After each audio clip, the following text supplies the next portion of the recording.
You know what the latest sport is? It's taking pot shots at Andrew Bailey. It's a great sport, actually. I've got a gold medal in it at the moment. Let's have a look at the latest news on Andrew Bailey and what happened today. More information came out, more perspectives were out. I watched him do about a 6-minute stand-up when he left the debating chamber. And man, he must have said, I unreservedly apologise. I unreservedly apologised about 20 times.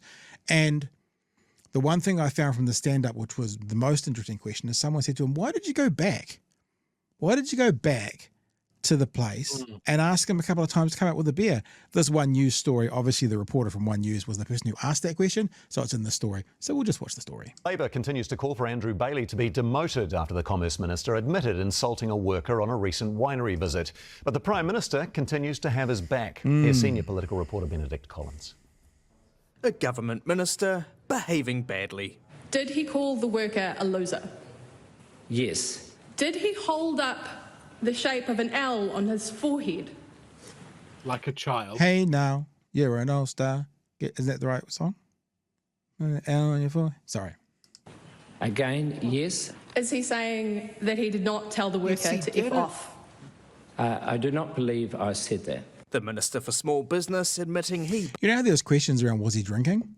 And that kind of comes into it when you think about he then came back, oh, come on, come out with us. You know, that would make sense. But honestly, I'm not throwing any shade, the way he speaks always, he sounds a little drunk. Like he's just got a particular patter, which he doesn't quite slur his words, but he has that vibe. I can imagine standing across from him going, you've been drinking? Because it's the particular way he's speaking that does sound that way to me. Again, I'm not saying that for comedic purposes. The way he sounds, it could be mistaken, I reckon. Belittled a worker at a small business, a Blenheim winery. I was certainly not drunk, and I do not believe I swore. Regardless, I accept that I was wrong. This morning, Andrew Bailey wasn't so keen on discussing his behaviour. I've already given extensive interviews on it, and I've got no further comment. Can you say whether you put your hand to your forehead and made a loser sign and told him to F off? As I've said, I've given extensive interviews on it. I've got no further comment. He did front up later to the press at Parliament. Yeah. I did wrong. I've caused offence with individual concern. And he said those two lines. I mean, I said 20 before, it's wrong. 10 times in the stand-up. And I am devastated about it. Why did you keep asking him to have a drink with you? Look, it was done in a warm manner. The opposition incredulous, the minister got off with a warning. Why does a minister in his government calling somebody a loser for working late and telling him to, quote, take some wine and F off, not warrant any formal sanction from him as Prime Minister? Well, as I've said publicly, I was disappointed in the minister's conduct. It didn't meet my standards. It didn't meet the standards of what we expect from ministers. But he has subsequently genuinely apologised, acknowledged the wrong, and assured me it won't happen again. Labor MPs don't believe Andrew Bailey is fit for the... Look at that face coming up. There's a sly smile coming up. We know what this conversation's about. Quick thought there, Pat. Yeah. Should it mean anything that friend of the show there is walking up the left side of the corridor? Is it the left though? Sometimes cameras reverse things. Oh, now we don't know. It's conspiracy theory. Maybe he was walking up the right side and they flipped it to make him walk up the left side. Job. Probably not the F off. I mean, we've all probably said that as a joke, but calling someone a loser and putting that L to their forehead, that's pretty rough. Biggest belief. I'm really disappointed with him. No worker deserves to be treated like that. The minister's winery visit leaving quite the political hangover. Benedict Collins, One News. So that's obviously a story that just keeps on giving. I've got some more things I want to add to it to do with Luxon's his desire to have the previous government hold their ministers accountable, which I'll get to in a sec. But first of all, Chewy, I mean, it doesn't feel like there's any new news, but it still is not going away. And Luxon... Yep, sorry. I think it's clear. Like he had to clarify in the House. Like it sounds ridiculous. Like the only thing he's disputing is whether he told this guy to fuck off. But he did call him a loser, and he did do this as a grown-ass man and not a high school mean girl. My jaw is on the floor. And then you combine that with the fact that this guy had a conflict of interest to the tune of $90,000+ worth of shares. Yeah. Why is he still there? Because the yardstick was set with Michael Woods. $16,000 worth of shares, you gotta go. Conflict of interest, very clear. You've got to go. Well, maybe we should get to the then leader of the opposition, Christopher Luxon, and what he was thinking. These are things, we'll give credit where credit's due. This is thanks to Rugby Intel. It's a very good channel if you want to follow it on, or channel, Twitter feed. Have a listen. Well, look, I don't understand. So actually, this is about Michael Wood. This is actually exactly what you're saying. This is about Michael Wood. Well, look, I don't understand. He found out last Friday. He should have suspended him immediately on the moment, based off what the facts were. And So as soon as you start to have relative standards, not absolute. So can't have relative. Labor can't have relative standards. You have to have absolute standards. Now, what that means is you can't make any excuses. So in other words, it doesn't matter if he's apologised. That's a relative standard because you've changed your outcome based on what he did. That's relative. But when it was Labor, no, relative standards aren't allowed. It has to be absolute standards. As soon as you start to have relative standards, not absolute standards, that's a real problem for New Zealand. Here we are with the fifth scandal.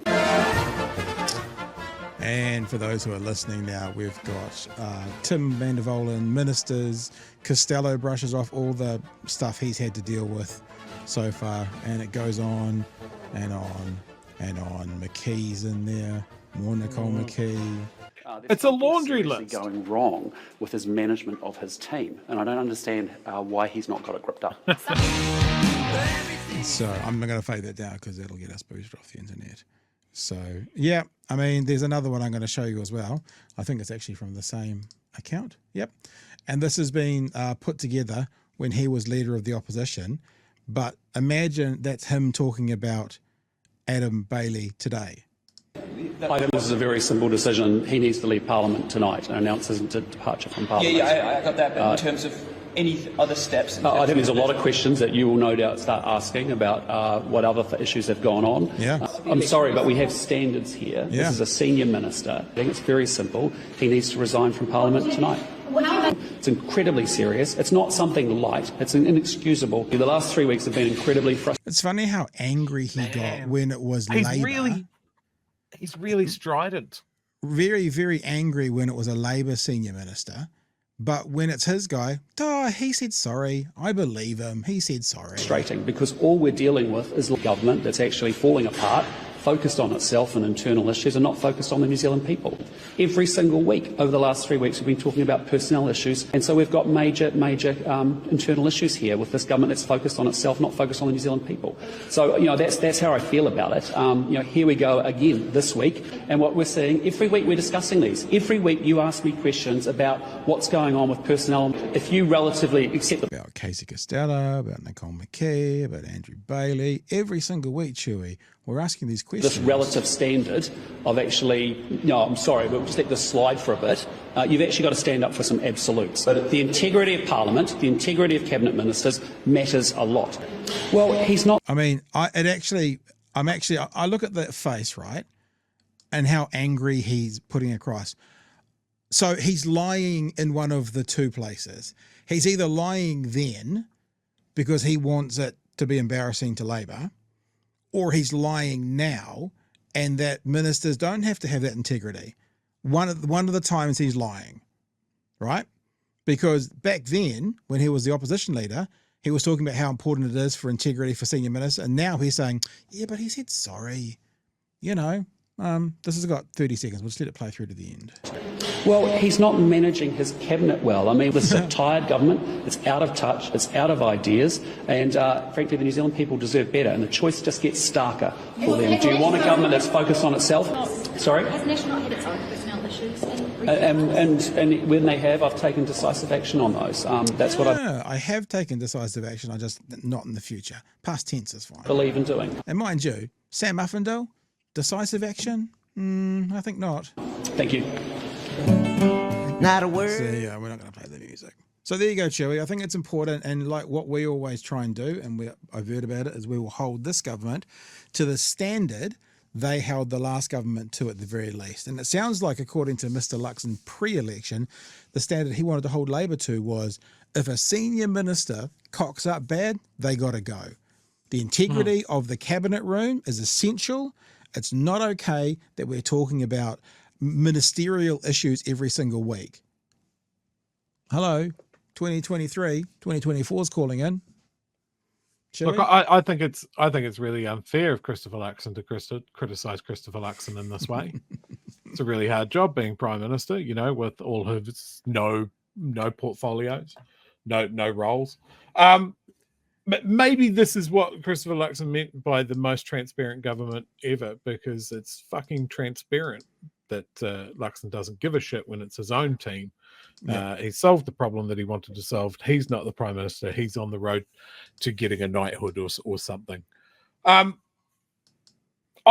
think it's really clear. Like somebody in the chat at the moment is accusing us of having a double standard. Well, we try to hold the same standard. So what we're doing is, this is the standard that Luxon. No. It actually, our standard doesn't matter. Like, because we're biased. Right? Our standard doesn't matter. All we're doing is showing you what Luxon's standard was and asking him to hold himself to his standard. Our standard means jack fuck all, right? Luxon's standard should be held and upkept by Luxon. So screw anyone talking about our standards. It doesn't matter. Luxon set the standard, and now Luxon's not abiding by the standard that he set. It's got nothing to do with us.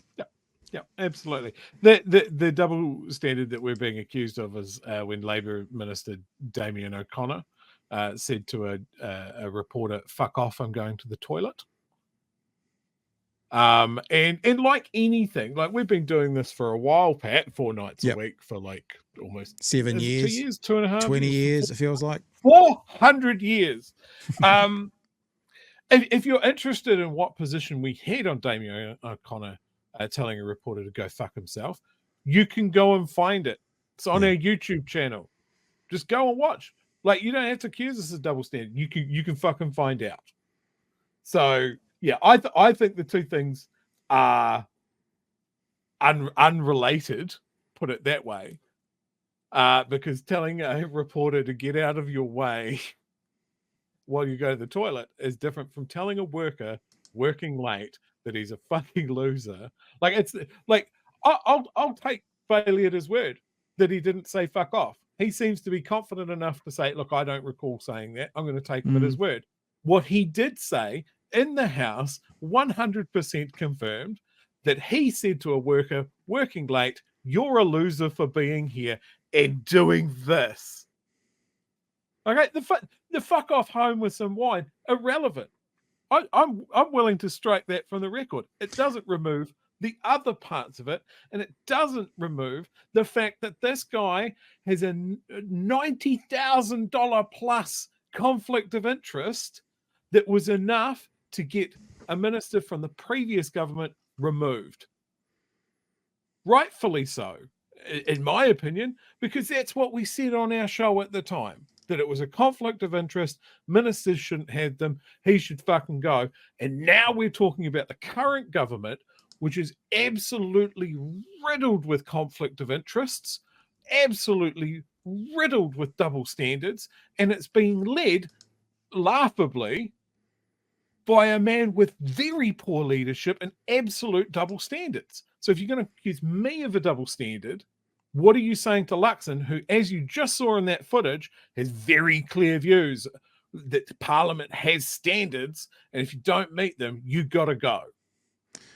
Does Andrew Bailey meet those standards that Luxon said?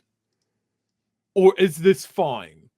Aaron, I'm asking you now. Aaron, directly. I'm talking to you, Aaron. And let me just say, I love it when this happens. People who think they've got a bit of a gotcha on us by calling us lefties, just remember, we are the podcast that literally showed you guys our political compasses. We literally showed it. This is a clip from 1 year ago. Officially, this was November the 3rd, 2022. We literally showed you our political compasses. There's that one. I think that was me, because you're to the right of me, aren't you? Yeah, that's probably you. and that's probably me. So people think that it's a gotcha, you know, when they're like, oh, you guys are on the left. Yeah. We talk about it all the time. That's our life.